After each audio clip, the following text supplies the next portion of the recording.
Have you or possibly your children ever said the phrase, but everybody's doing it?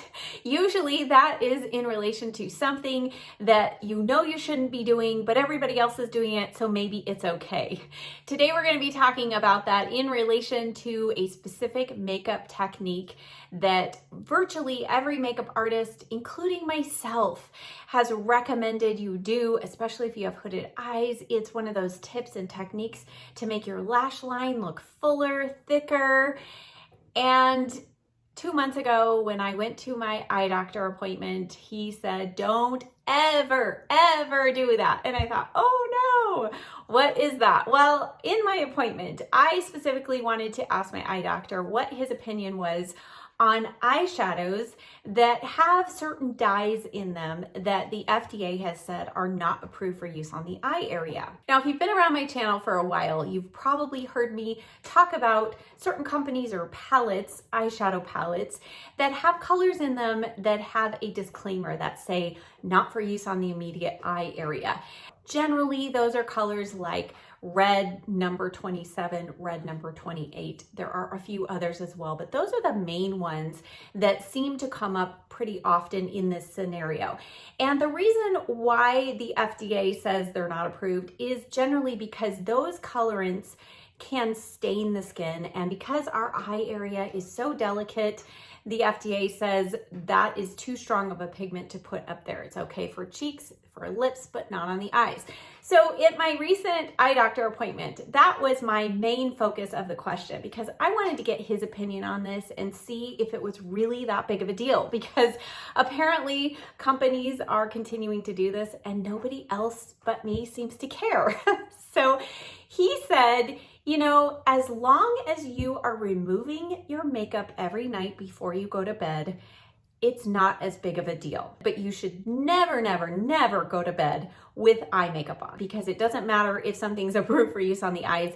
It's not approved for you to sleep in it because you do things while you're sleeping that you're not aware of. And you can rub your eyes strangely, then you can get clobs of mascara, chunks of eyeliner, eyeshadow. You can get all kinds of things in your eyes that can scratch them. I said, okay, well, that's something that I don't find too difficult to do. He said, but you should never put makeup in your eye. And I thought, well, generally, I think we try to keep that off. And he said, no, you should never put anything on the inside rim of your eye. And I said, oh. He said, even if it says it is ophthalmologist tested, it's approved for use on the waterline, you should never, ever put makeup there. And he went on to explain, he said, the eye is constructed so that every part of it has a job to do.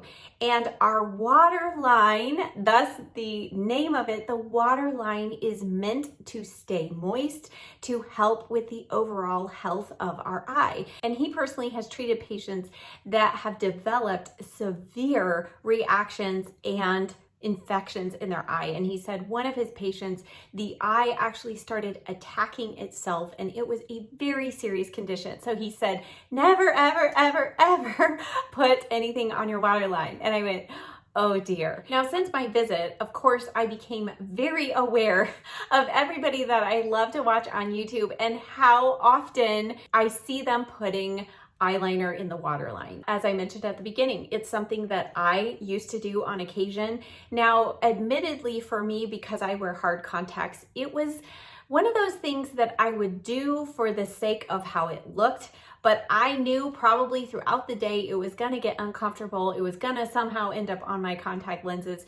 So really, I'm kind of like, yay, okay, now I have a really good reason never to do this again. But I know that there are many of you that rely on this technique because it does make our lashes look amazing. And if you have light colored eyes, by putting that solid rim in the inner rim, whether it's upper or lower or both, it really can make your light eyes stand out. So I don't want this video to be all bad news. I want to show you a couple of ways that you can get a similar effect without affecting the overall health of your eyes. So I'm going to backtrack to today when I was putting on my makeup, and the first technique I want to show you is after you have curled your lashes, you want to go in with your favorite eyeliner that you probably used to use on your inner rim. Today, I'm using the Makeup Forever Aqua Resist pencil in black. And I am taking this ultra tiny brush from BK Beauty. It's the 208 brush. And I will just apply some of the eye pencil directly onto the brush.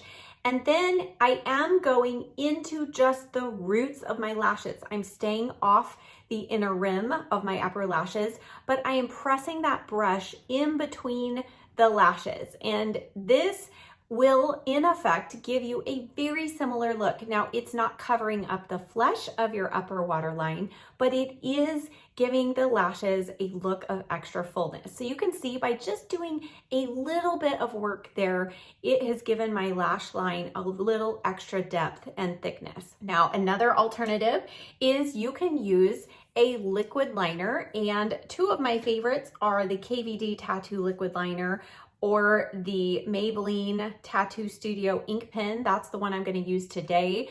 And I love these because they have a super thin, fine brush tip that make it really easy to just lay the brush on the top of the lashes and go slowly across the lash line. And I am keeping it right at the roots of the lashes, so it's not taking up any lid space. So if you have hooded eyes like I do, you don't have to worry about this covering up any eyeshadow that you have, but instead this is giving a similar effect as we did on the other eye of a thicker lash line, but we're just doing it on top of the lashes. So you can see between the two eyes a very similar effect. Now on the lower lashes, this is where I used to love to do a colorful liner on the waterline, the lower waterline, because I felt like this is a place where you could really have some fun without it overtaking the whole look. I'm taking this bright pencil.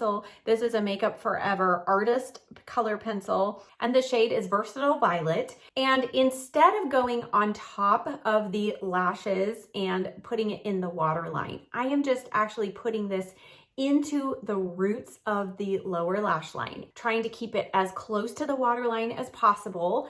And then I'm going to take a super soft brush like this Morphe M432. Sigma also has one that's exactly the same, but it's super, super soft. And I'm going to take this now on top into the roots of the lashes and wiggle that brush back and forth before that pencil sets. And you will see this really smudges that color, works it evenly into the roots of the lashes. Then I'll take that same brush with a little bit of shadow. Today I used a couple of colors from the Natasha Denona Mini Love palette. So I'm taking that kind of dusty mauve color in there, and I'm just pressing this now underneath the lashes into the roots of the lashes to set that liner in place and just to make sure that there are no gaps in that color along the lower lash line. So you can see the finished effect. It looks beautiful. We have that color, that subtle color down there, but we didn't have to put that makeup actually on our waterline. So then, of course, I just finished up my look with some mascara, and here is the finished look. And I feel like, to me, my lashes look nice and thick and full, but I didn't have to take up the valuable real estate on my upper lid to do that. And I also, most importantly, did not compromise the health of my eye to do it. So even though it's really tempting and it does look fabulous and dark and deep and smoky and all of those great things, this is one of those instances where it really is best that you say no to that trend and use one of the alternative methods that I showed you today to deepen up your lash line. I hope that you found this helpful. As always, check the description box down below for links to the products and the brushes that I used today, and I'll see you next time. Bye.